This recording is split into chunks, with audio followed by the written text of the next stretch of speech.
Welcome back to 10-Minute Prophecy, where we go through the prophecies of Daniel and Revelation verse by verse in bite-sized chunks. Thank you for joining us again. We hope that this journey through Bible prophecy has been enlightening, whether you are new to prophecy or have studied prophecy in the past. As always, if you haven't seen the previous presentations, please watch them as each prophecy builds on each other. The link to our playlist is down in the description below.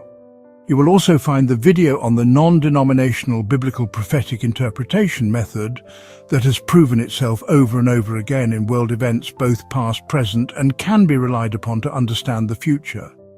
See the link in the description below. Now we start with Revelation 10 after having finished the sixth trumpet, which is the second woe in Revelation 9. We just found out that Revelation exactly pinpointed the Ottoman Empire's start and downfall, and now we are about to see an interesting development. Verses 1 and 2 start with, "And I saw another mighty angel come down from heaven, clothed with a cloud, and a rainbow was upon his head, and his face was as it were the sun, and his feet as pillars of fire. And he had in his hand a little book open, and he set his right foot upon the sea, and his left foot on the earth." This passage is another example in the book of Revelation of a break in the main sequence of events. Chapter 10 serves as a parenthetical prophecy, meaning it is an inserted section that briefly shifts focus before continuing the main timeline. Chapter 9 ends with the events of the sixth trumpet, but the seventh trumpet does not sound until chapter 11, verse 15. This means that all of chapter 10 and part of chapter 11 act as a pause between the sixth and seventh trumpets. Everything directly related to the sixth trumpet is found in chapter 9, but before introducing the seventh trumpet, what Jesus reveals through the prophet includes other important events in this section. One of these key events is the prophecy in chapter 10, which we will now examine, starting with its timeline.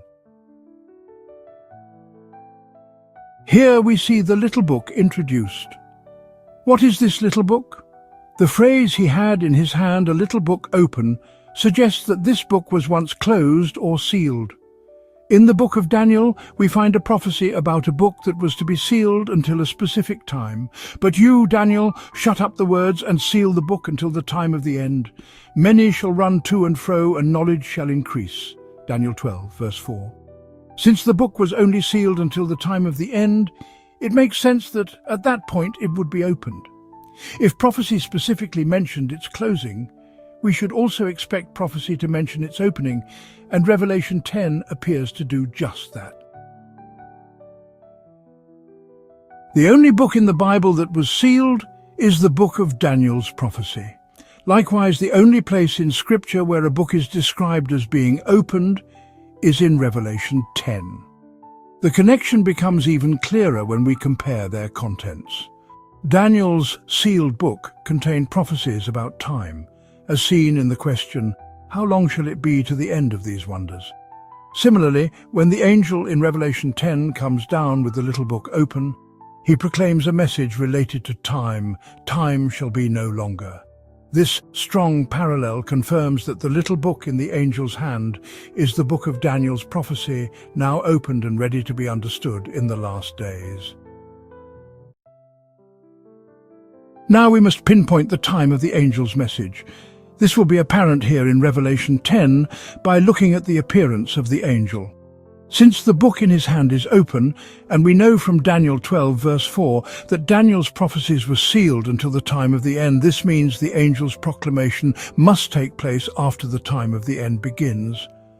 The next step is to determine when the time of the end actually started, and the book of Daniel itself provides the answer. In Daniel 11 verses 30 to 35, the prophecy describes the rise and rule of the papal power.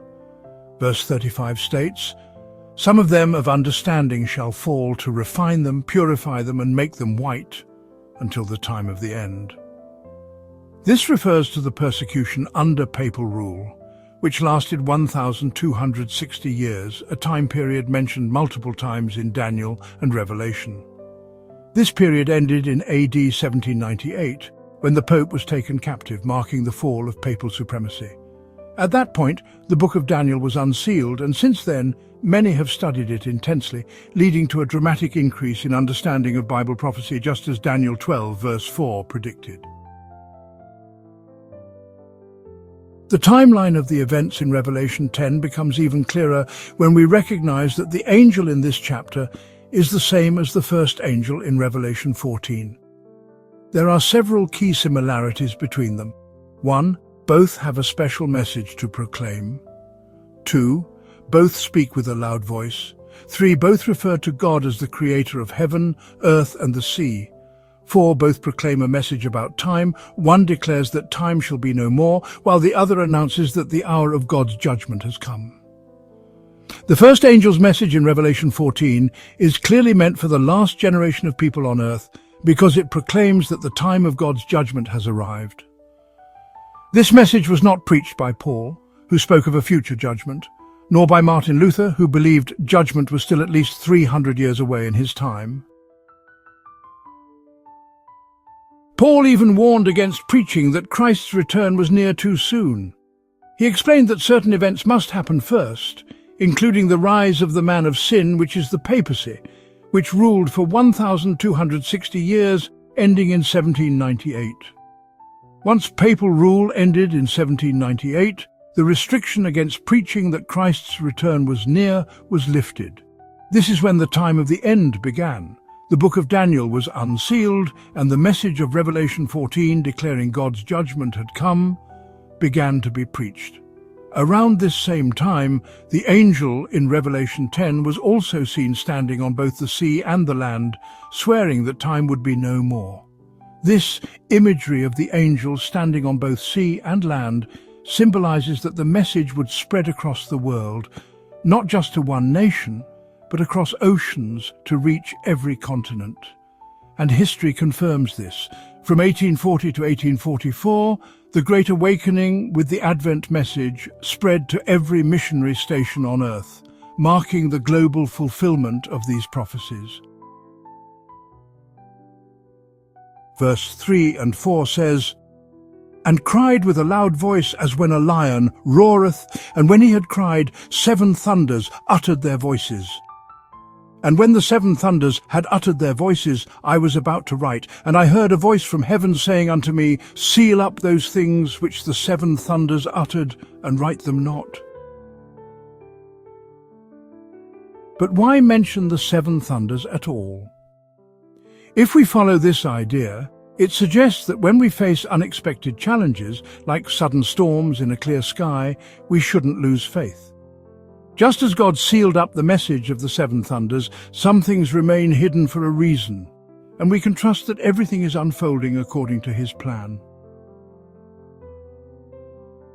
Verses 5 and 6 state, "And the angel which I saw stand upon the sea and upon the earth lifted up his hand to heaven, and sware by him that liveth for ever and ever, who created heaven, and the things that therein are, and the earth, and the things that therein are, and the sea, and the things which are therein, that there should be time no longer." Time no longer. What does it mean? What does this solemn declaration mean? It cannot mean that time itself will end, because the next verse speaks about the days of the 7th angel, and Revelation 11:15 through 19 describes events that still take place on earth. It also cannot mean the end of probationary time, because that doesn't happen until Christ finishes his work as high priest, which is after the 7th angel begins to sound, Revelation 11:19. The only logical meaning is that prophetic time, which is the specific time periods given in prophecy, will come to an end. This does not mean that time will never be used in a prophetic sense again. For example, the days of the voice of the 7th angel likely refer to years. However, no prophetic timeline extends beyond this message, and all the time prophecies that reach the farthest point conclude here. The longest prophetic time periods, as outlined in Daniel 8:14, all end by the autumn of 1844. More details can be found in the Daniel 8 video. This concludes our time together. Thank you for joining us. We hope you have enjoyed this nugget of prophecy. Join us next time as we finish Revelation 10. If you have any questions or comments, please leave them below and don't forget to like and subscribe. We look forward to seeing you again soon.